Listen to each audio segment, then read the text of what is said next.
முதல்ல நீங்க படுக்கையில இருக்கீங்க, படுக்கையில இருந்து எழும்போது 2 கைகளையும் இப்படி தேய்ச்சிக்கோங்க. எல்லா நரம்புகளும் தூண்டப்படும். அடுத்து எழுந்து உட்கார்ந்துருக்கும் போது அந்த ரத்த ஓட்டம் சீரடையும். திரும்ப நீங்க முக்கால்வாசி எல்லாருமே கட்டில தான் படுத்திருப்பீங்க. காலை தொங்க போட்டு ஒரு 2 நிமிடம் உட்காரணும். உடனே எழுந்து நிக்க கூடாது. போஸ்டரல் ஹைப்போடென்ஷன் அப்படிம்பாங்க.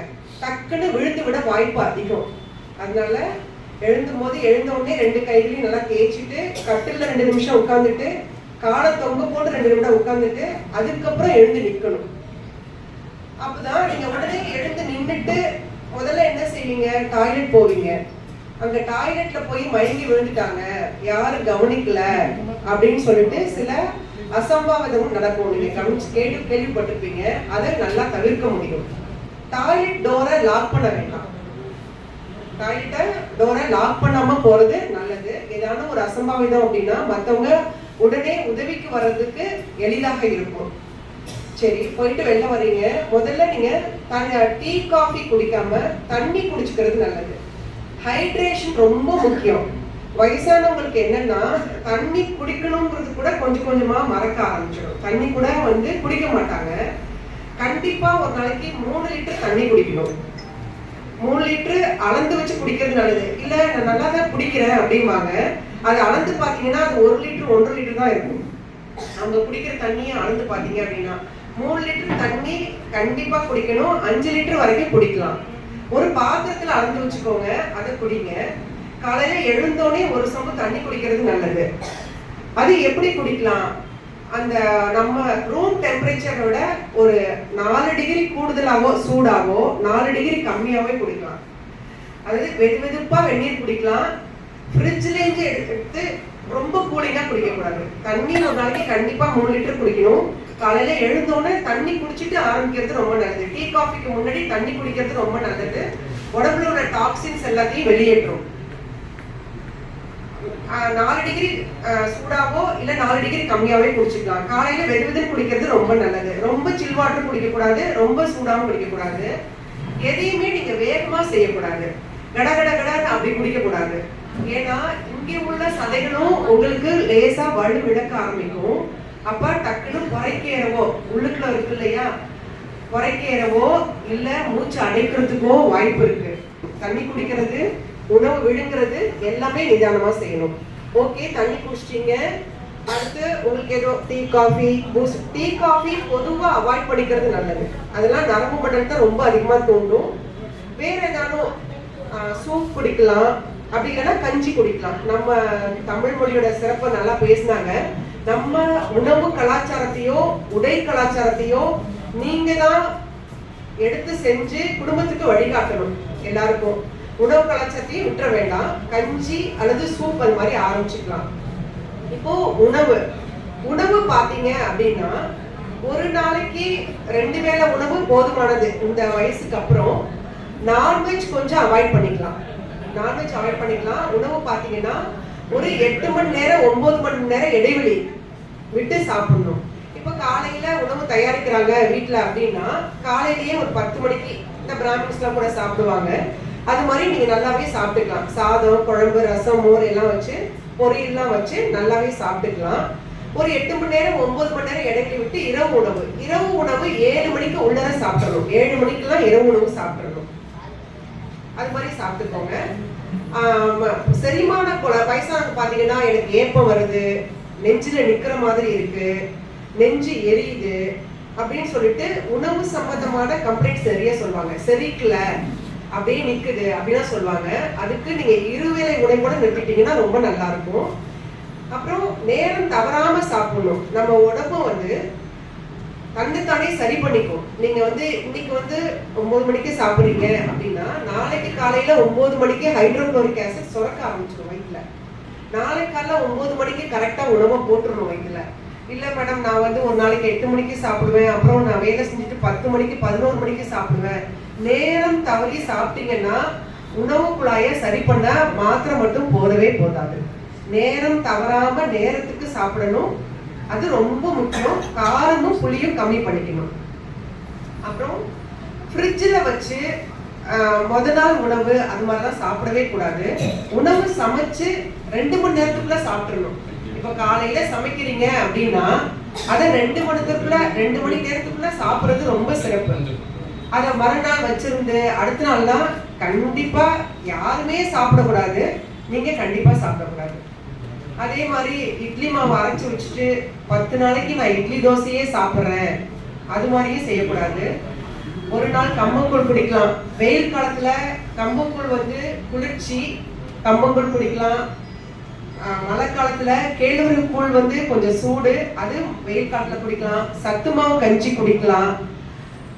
கேழ்வரகு தோசை, கோதுமையில சப்பாத்தி, வரகுல பொங்கல், குதிரைவாளியில உப்புமா, அது மாதிரி சொல்லிட்டு நம்மளோட உணவு கலாச்சாரத்தை கொஞ்சம் விட்டுறாம கடைபிடிங்க. மாவு அரைச்சு 10 நாள் வச்சுட்டு இட்லி தோசையே சாப்பிட வேண்டாம். ஏன்னா வயது முடிந்தவங்களுக்கு சுகர் வரும், பிபி வரும். இந்த சிறுதானியத்துல நிறைய செஞ்சு சாப்பிட்டீங்க அப்படின்னா அதோட கிளைசமிக் இண்டெக்ஸ் அப்படிம்பாங்க, சுகரை ஏத்தாம கொஞ்சம் கண்ட்ரோல்ல வச்சிருப்போம்.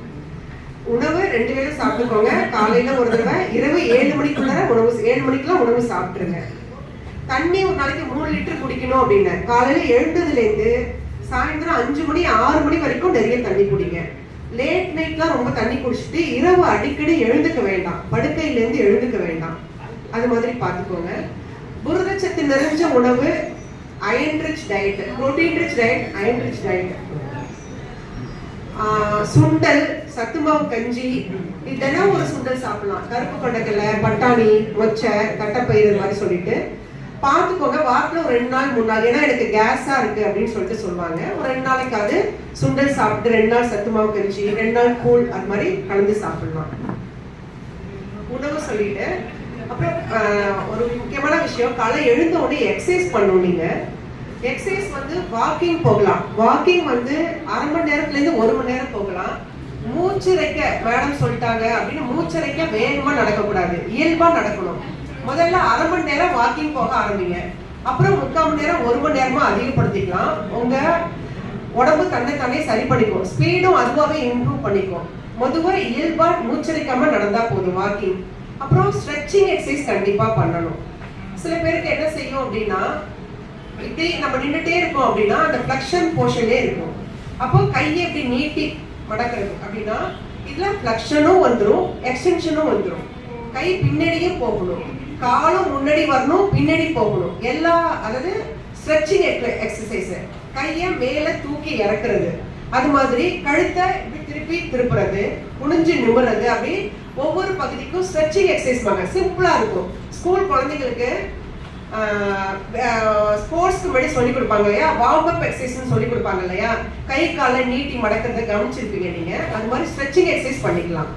இன்னும் சில பேருக்கு முழங்காலுக்கு வலிக்குது மேடம் அப்படிம்பாங்க, அந்த முழங்காலுக்குரிய ஸ்பெசிபிக் எக்ஸசைஸ்.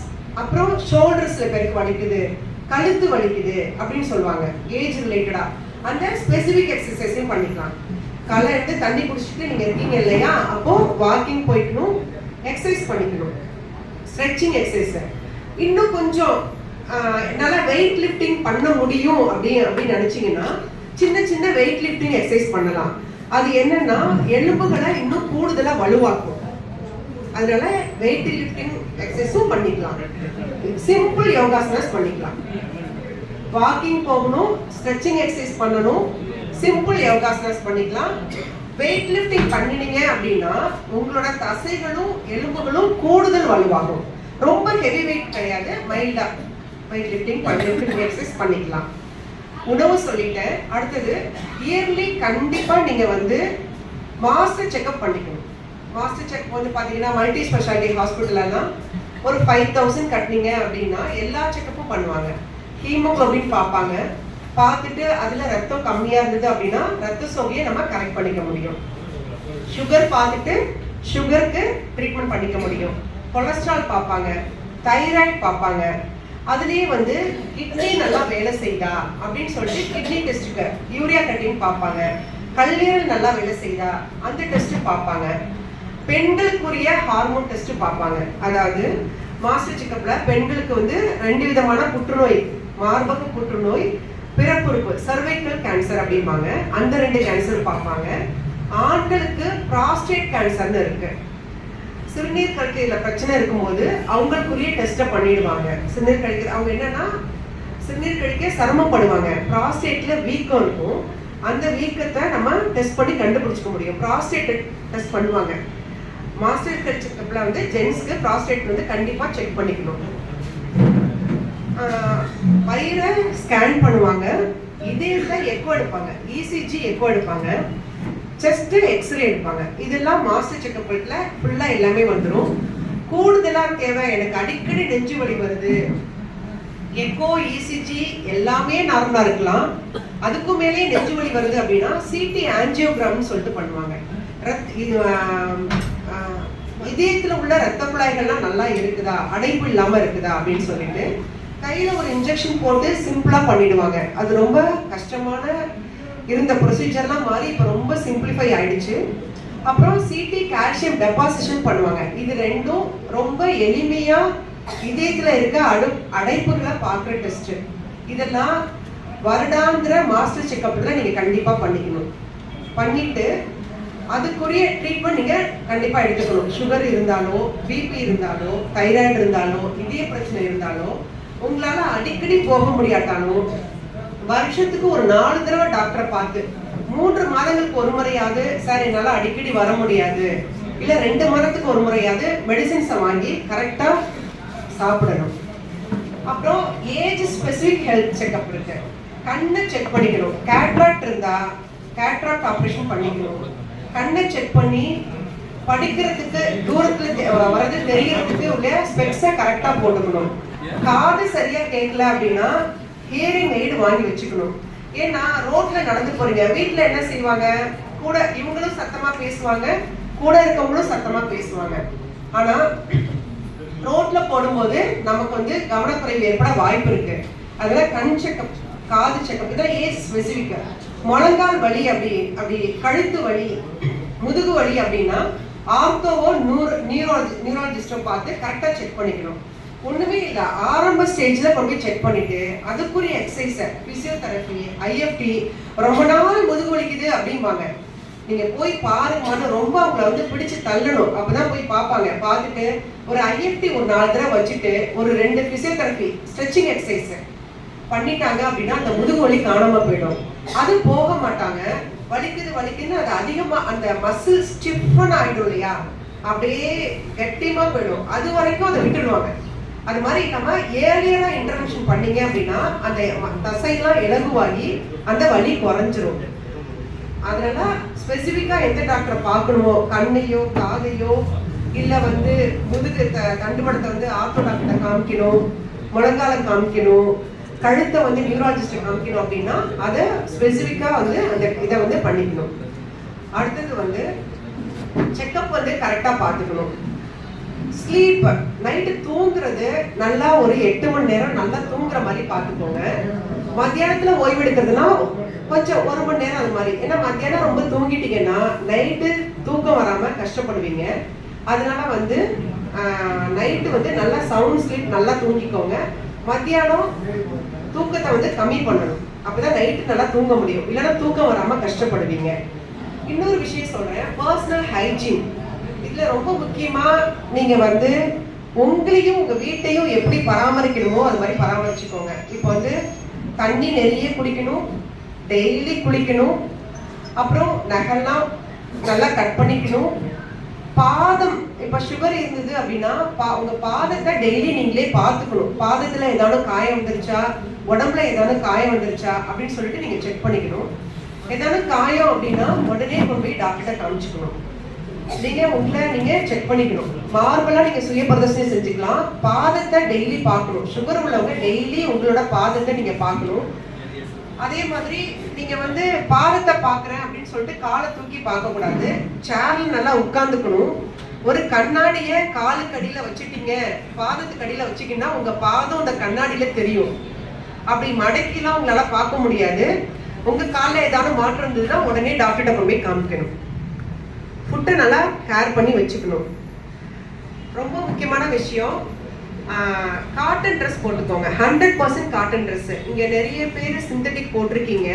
நம்ம நாட்டு சீதோஷ்ணத்துக்கு உகந்தது 100% காட்டன் ட்ரெஸ். காட்டன் சொல்லிட்டு அவன் வந்து மிக்சட் கொடுப்பாங்க கடையில. நீங்க அது 100% காட்டனா அப்படின்னு தெளிவுபடுத்திட்டு அதை வாங்குங்க. அதுல வந்து 70% சிந்தட்டிக் இருக்கும், 30% காட்டன் இருக்கும். நம்மகிட்ட இது காட்டன் சொல்லிட்டு கொடுப்பாங்க. காட்டன் ட்ரெஸ் போட்டுக்கோங்க, அதுதான் நம்ம சீதோஷ்ணத்துக்கு ரொம்ப நல்லது. ரெண்டாவது, வீடும் ஹைஜீனா இருக்கணும். ஏன்னா பாத்ரூம் நல்லா சுத்தமா தூய்மைப்படுத்தி வச்சிருக்கணும், அப்பதான் பாத்ரூம்ல வழுக்கி விழாம இருக்கும். செட் இன் ஆர்டர், வீட்டை ஆர்டர்லயே வச்சுக்கணும், எங்கேயாவது போய் தடிக்க விழுந்துடக்கூடாது. ரொம்ப முக்கியமான விஷயம், வயசான காலத்துல தடிக்க விழாம இருக்கணும், விழுந்துடவே கூடாது. அந்த அளவுக்கு நிதானமா இருக்கணும். ஒவ்வொரு அடியும் பூமி தாயில மேல நிதானமா வச்சு நீங்களும் ரொம்ப நிதானமா இருக்கணும். அதுக்காக வீட்டை ஆர்டரா வைக்கணும். பேப்பர்னா மடிச்சு வைக்கணும், துணினா மடிச்சு வைக்கணும், மிதியடினா நீட்டா அந்த இடத்துல கரெக்டா இருக்கணும். அது மடங்கி இருந்ததுன்னா உங்களை தடுக்கி விட்டுரும். எல்லாமே ஆர்டரா வச்சுக்கணும் வீட்டுல. இந்த பொருள் ஞாபக மறதிய தடுக்கிறதுக்கு இந்த பொருள் இந்த இடத்துலதான் அப்படின்னு வச்சுக்கணும், இந்த ஃபைல் இந்த இடத்துலதான், எல்லாரும் டைரியில நோட் பண்ணி வச்சுக்கணும். முக்கால்வாசி எல்லாருமே வந்து கடமைகள் எல்லாரையும் முடிச்சுட்டு இருக்கீங்க. ஒன்னே ஒண்ணு, நம்ம மத்தவங்களுக்கு தொந்தரவு இல்லாம இருக்கணும். அதனால உங்களை நீங்க கண்டிப்பா பார்த்துக்கணும். வீட்டையும் ஆர்டரா செட் பண்ணி வச்சுக்கணும். உங்க பர்சனல் ஹைஜீனையும் பார்த்துக்கணும். முக்கியமான விஷயம், கீழே விழுந்துடாம ஒவ்வொரு அடியும் நிதானமா எடுத்து வைக்கணும். இதெல்லாம் பிசிக்கலா நீங்க உங்களை பார்த்துக்கிறதுக்கு நான் இவ்வளவு சொல்லியிருக்கேன். மாஸ்டர் செக்அப் கண்டிப்பா பார்த்துக்கோங்க. இல்ல மேடம், நான் வந்து எல்லாத்தையும் முடிச்சுட்டேன், இனிமேலுக்கு வந்து நான் வந்து சிவன் கிட்ட போனா போதும் அப்படின்னா மற்றவங்களுக்கு தொந்தரவு இல்லாம போகணும். அதுக்காண்டி நீங்க உங்களை கண்டிப்பா பார்த்துக்கணும். சரிங்களா? அடுத்தது மென்டல் ஹெல்த். இப்ப நான் பிசிக்கலுக்கு சொன்னேன், உங்களை மென்டல் ஹெல்த், நம்ம மனசும் நல்லா சந்தோஷமா இருக்கணும். அதுக்கு ரொம்ப முக்கியமான விஷயம், நீங்க தனிமையில இருக்கக்கூடாது. லோன்லினஸே லைஃப்ல இருக்கவே கூடாது. நண்பர்களோட உறவினர்களோட எப்போதும் சேர்ந்து இருக்கணும். இப்போ நீங்க எவ்வளவு பேர் சேர்ந்து வந்திருக்கீங்க இல்லையா, இவ்வளவு பேர் 50% பெண்கள் ஆண்கள் இப்படி வந்திருக்குது, ரொம்ப பாராட்டுறதுக்குரிய விஷயம். எவ்வளவு பேர் ஒன்னா சேர்ந்துருக்கீங்க இல்லையா, அதாவது எல்லாருக்கூடயும் மிங்கிள் ஆகணும். சொசைட்டி கூட மிங்கிள் ஆகி இருக்கணும், தனியாவே இருக்கவே கூடாது. யாரையுமே தனியாவும் விட வேண்டாம். வீட்டுல குழந்தைகளும் சரி, யாரா இருந்தாலும், அடல்ட்டா இருந்தாலும் வயசானவங்களா இருந்தாலும் அவங்க தனியா விடவே கூடாது. லோன்லினஸ் வந்து, தனிமை வந்து அவங்களுக்கு வந்து சிந்தனைகள் தீமையா போறதுக்கு வழிவகைகளை நிறைய செய்யும். எல்லாரோடையும் சேர்ந்து இருக்க பழக்கப்படுத்தணும். ஃப்ரெண்ட்ஸோட உறவினர்களோட சேர்ந்து இருக்கணும், அது மாதிரி பழக்கப்படுத்தணும். ரெண்டாவது, ஏதான ஒரு வாலண்டியரிங்ல நீங்க சேர்ந்துக்கலாம். இப்போ நீங்க வந்து இந்த அசோசியேஷன்ல இருக்கீங்க, வாலண்டியரிங் ஸ்பிரிச்சுவல், கோயில்ல ஒரு வேலை நடக்குது, அங்க போய் செய்யலாம். மரம் நடுறாங்க, அங்க போய் செய்யலாம். இல்ல அங்க மனநல குன்றிய குழந்தைகளுக்கு ஏதோ ஒண்ணு செய்யறாங்க, வாலண்டியரிங் எதையான ஒரு இதுல ஸ்பிரிச்சுவலாவோ, இல்ல பூமிக்கு ஏதாவது செய்யறேன், நான் வந்து குளம் வெட்டுறாங்க, ஆறு வெட்டுறாங்க, மரம் நடுறாங்க, அங்க செய்யறாங்கன்னா அங்க போய் செய்யலாம். இல்ல ஏழை எளியவங்களுக்கு ஏதாவது உதவி செய்யணும் அப்படின்னா அங்க போய் செய்யலாம். ஏதான ஒரு வாலண்டியரிங்ல, ஏதான ஒரு சொசைட்டி கூட, அந்த வாலண்டியரிங்ல பாத்தீங்கன்னா ஒரு சின்ன ஒரு அசோசியேஷன் இருக்கும், அதுல ஒரு 30-40 பேர் இருப்பாங்க. அவங்க கூட போய் பார்த்து எல்லாமே பண்ணினீங்கனாலே ரொம்ப நல்லாயிடும். ரெண்டாவது வந்து, வீட்டுல உள்ள குழந்தைங்களுக்கு நீங்க வந்து அந்த தனிமையை இல்லாம உங்க மனசை ஃப்ரீயா வச்சுக்கணும். வீட்டுல உள்ள குழந்தைங்களுக்கு ஸ்டோரி சொல்லலாம், புக்ஸ் படிக்கலாம். ஏன்னா இப்ப ஸ்டோரி டெல்லிங் குழந்தைங்களும் என்ன பண்றாங்க, செல்லு பாக்குறாங்க, டிவி பாக்குறாங்க. அவங்கள நீங்க கொஞ்சம் அரவணைச்சு அவங்களுக்கு உணவு கலாச்சாரம் ஒண்ணு ஏதாவது ஸ்பெசிஃபிக்கா செஞ்சு கொடுக்கலாம். உடை கலாச்சாரத்தையும் நம்ம மெயின்டைன் பண்ணணும். நம்ம கலாச்சாரத்தை என்னைக்குமே மறந்துடக்கூடாது. ஏன்னா அதுதான் நம்ம வேறு இல்லாம நம்ம வாழ முடியாது. அது நான் உறுதியா சொல்றேன். நம்ம கலாச்சாரத்துல இருந்து எவ்வளவுக்கு எவ்வளவு டிவியேட் பாடி போறோமோ, நம்ம வேர்களை தவற விடுறோம், வேர்களை மதிக்காம விடுறோம். வேறு இல்லைன்னா வாழ்க்கை என்ன ஆகும்னு உங்களுக்கு எல்லாருக்குமே தெரியும். அதை வந்து நீங்களாம் மூத்த தலைமுறை உங்களுடைய இளைய தலைமுறைக்கு நாசுக்கா எடுத்து செஞ்சு காமிக்கணும். சொன்னீங்கன்னா கேட்க மாட்டாங்க. ஒரு நாள் கூழ் காய்ச்சி வச்சு, வாங்கம்மா எல்லாரும் ஒரு டம்ளர் குடிப்போம் அப்படின்னு எல்லாரும் பிடிச்சி பழக்க வச்சாதான் பழகுவாங்க. அவங்களுக்கு சொன்னீங்கன்னா யாரும் கேட்க மாட்டாங்க. அதனால வந்து உங்க குடும்பத்தோட இணைஞ்சிருங்க.